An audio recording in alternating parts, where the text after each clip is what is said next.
تو دوستو آج ہم بات کریں گے مباشرت سے متعلق چند ایسے سوالات جن کے بارے میں ہر کسی کو معلوم ہونا چاہیے۔ تو بات کرتے ہیں مباشرت کے دوران زیادہ درد ہونے کی کیا وجوہات ہو سکتی ہیں۔ تو مزید شروع کرنے سے پہلے اگر آپ نے ہمارے چینل کو سبسکرائب نہیں کیا تو کر لیجئے اور اس بیل آئیکن کو ضرور دبائیں۔ چند امراض جیسے تھائرائیڈ کے مسائل، ذیابیطس یا ہارمونل ایشوز کے سبب چکناہٹ کم ہونے لگتی ہے، جس کی وجہ سے جمع میں تکلیف ہو سکتی ہے۔ بیرونی طور پر کسی چکنی چیز کا استعمال یا ہارمونل تھراپی خشکی کو ختم کرنے میں مدد کر سکتی ہے۔ اگر مسئلہ برقرار رہے تو کسی اچھی گائنیکولوجسٹ سے مشورہ کریں۔ اب بات کریں گے وجائنا سے خارج ہونے والے سیال میں بدبو آنا خطرے کی علامت تو نہیں۔ مباشرت کے بعد وجائنا سے سیال کا اخراج تو ایک قدرتی عمل ہے، البتہ اگر اس میں سے بدبو آنے لگے یا اس جگہ خارش یا جلن ہونے لگے تو اس کی وجہ وجائنل انفیکشن ہو سکتی ہے۔ انفیکشن کا سبب بیکٹیریا بھی ہو سکتے ہیں۔ اگر بروقت علاج کرایا جائے تو اس مسئلے سے بآسانی چھٹکارا حاصل کیا جا سکتا ہے۔ اب بات کریں گے مباشرت میں دلچسپی ختم ہو جانے کی کیا وجوہات ہیں۔ اس عمل میں دلچسپی ختم ہونے کا باعث کوئی طبی مسئلہ بھی ہو سکتا ہے۔ بعض اوقات ذہنی تناؤ یا معاشرتی مسائل کے باعث یہ صورتحال پیش آ جاتی ہے۔ ذہنی دباؤ کم کرنے والی ادویات سے جنس میں دلچسپی کم ہو سکتی ہے۔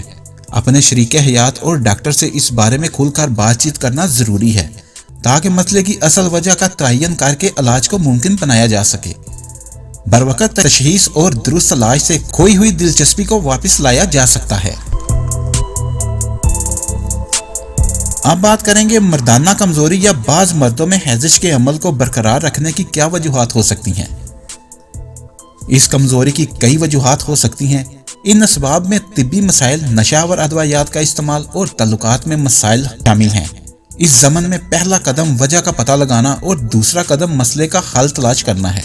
بعض مرد اس بارے میں بات کرنے یا اس کا اقرار کرنے سے کتراتے ہیں، جس سے ان میں غصہ اور چڑچڑاپن کی کیفیت پیدا ہوتی ہے جو کہ مسئلے کو بڑھا دیتی ہے۔ اب بات کریں گے صورت نزال میں مشکل کا کیا سبب ہوتا ہے۔ بعض مردوں میں جمع سے قبل سیال کا اخراج ہوتا ہے جو کہ ایک نارمل عمل ہے۔ اس کا مقصد جمع کے لیے ضروری چکناہٹ کو پیدا کرنا ہوتا ہے۔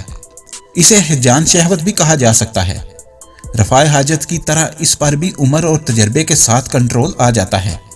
ایک تحقیق کے مطابق 3 میں سے 1 مرد کو صورت نزال میں دشواری کا سامنا ہوتا ہے، لیکن وہ عمر بڑھنے کے ساتھ اس پر قابو پانا سیکھ لیتے ہیں۔ اب بات کریں گے جنسی تعلق کے نتیجے میں کس طرح کے انفیکشنز جسم میں منتقل ہو سکتے ہیں۔ جنسی تعلق سے پھیلنے والے انفیکشنز STI میں گنوریا اور کلیمیڈیا شامل ہیں، جن کی تشخیص اور علاج بآسانی ممکن ہے، البتہ اگر لاپرواہی برتی جائے تو ان سے عورت دمئی کمر درد کا شکار ہو سکتی ہے۔ پریگنینسی میں بلیڈنگ یہاں تک کہ بانجھ پن کی وجہ بھی یہ انفیکشنز ہو سکتے ہیں۔ یاد رہے کہ HIV، ایڈز اور ہیپاٹائٹس B، C بھی جنسی طور پر منتقل ہونے والے انفیکشن میں سے ایک ہیں۔ اگر آپ کو ہماری ویڈیو اچھی لگی ہے تو اس کو لائک اور شیئر کریں اور ہمارے چینل کو سبسکرائب کرنا نہ بھولیے۔ شکریہ۔